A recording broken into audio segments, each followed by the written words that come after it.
ഹരേ കൃഷ്ണ. സ്നേഹം നിറഞ്ഞ ശുഭദിനാശംസകൾ. ശ്രീമദ് നാരായണീയം 78-ാം ദശകം, അതിൽ 5-ാമത്തെ ശ്ലോകമാണ് നമുക്ക് ഇന്ന് നോക്കാനുള്ളത്. കഴിഞ്ഞ ശ്ലോകത്തിൽ നമ്മൾ കണ്ടു, വളരെയധികം വിഷമിക്കുന്ന രുക്മിണി ദേവി. എന്തിനാണ് വിഷമിക്കുന്നത്?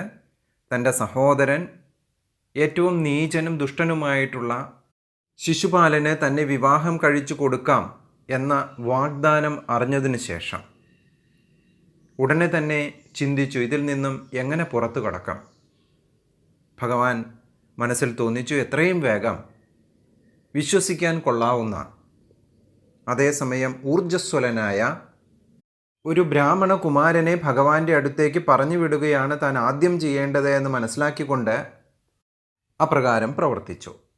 ബ്രാഹ്മണകുമാരൻ സമയമൊട്ടും കളയാതെ കാര്യത്തിൻ്റെ ഗൗരവം അങ്ങേയറ്റം മനസ്സിലാക്കി വളരെ വേഗം തന്നെ ദ്വാരകയിൽ എത്തിച്ചേർന്നു. ബ്രാഹ്മണനായതുകൊണ്ട് തന്നെ യാതൊരുവിധ തടസ്സങ്ങളും കൂടാതെ കാവൽക്കാർ അദ്ദേഹത്തെ ഭഗവാന്റെ അടുത്തേക്ക് കടത്തിവിട്ടു. ഭഗവാനാണെങ്കിലും ബ്രാഹ്മണകുമാരൻ തൻ്റെ ഗ്രഹത്തെ സമീപിക്കുന്നത് അറിഞ്ഞ് വേഗം തന്നെ അദ്ദേഹത്തെ യഥോചിതം സ്വീകരിക്കുകയും ചെയ്തു.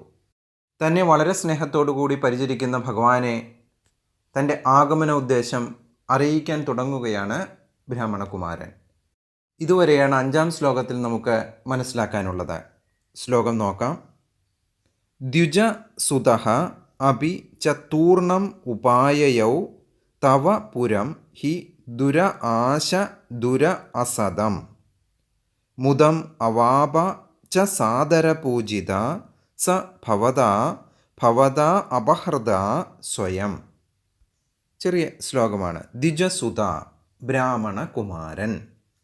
എന്തിനാണ് രുക്മിണി ദേവി ബ്രാഹ്മണ കുമാരനെ പറഞ്ഞു വിടുന്നത്? ഒരു ബ്രാഹ്മണനെ പറഞ്ഞു വിട്ടാലും പോരെ പ്രായമായിട്ടുള്ളത്.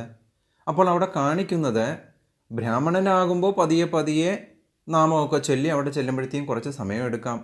ചിലപ്പോൾ വടി കുത്തിപ്പിടിച്ചൊക്കെ എത്തുമ്പോഴത്തേക്കും കാലം കുറേ എടുക്കും.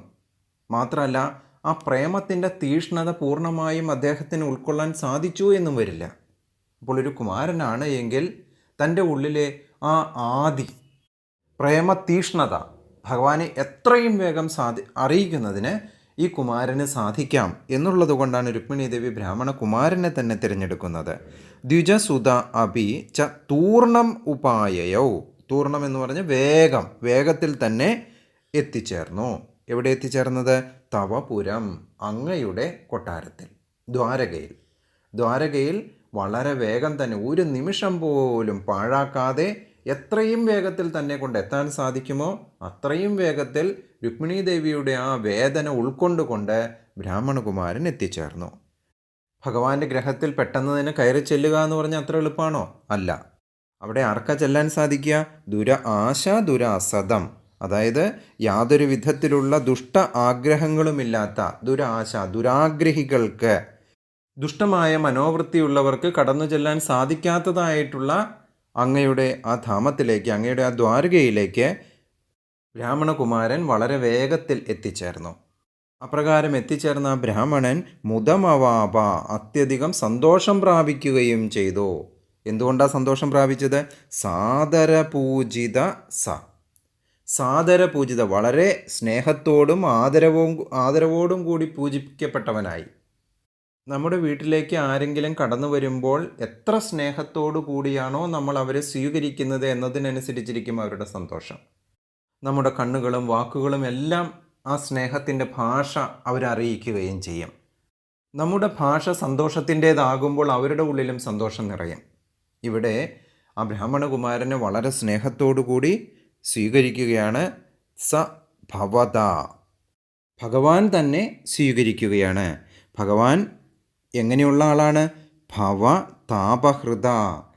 ഭവെന്ന് പറഞ്ഞാൽ എന്താ? ഈ സംസാരത്തിലെ, ഈ ജീവിതത്തിലെ താപത്തെ, ഭവ താപ ഹൃദ, ആ ദുഃഖത്തെ ഇല്ലായ്മ ചെയ്യുന്നവനായിട്ടുള്ള, ഓരോ ജീവജാലങ്ങളുടെയും സംസാര ജീവിതത്തിലെ ദുഃഖമില്ലായ്മ ചെയ്യുന്നവനായിട്ടുള്ള ഭഗവാൻ സ്വയമായി ആ കുമാരനെ സ്വീകരിക്കുന്നവനായി. അതുകൊണ്ട് തന്നെ ആ ബ്രാഹ്മണകുമാരൻ അങ്ങേയറ്റം സന്തോഷവാനുമായി. ഇനി നമുക്ക് ശ്ലോകം ഒന്ന് നോക്കാം. द्विजसुतोऽपि च तूर्णमुपाययौ तव पुरं हि दुरासदं मुदमवाप च सादरपूजिता स भवदा भवतापहृदा स्वयम्.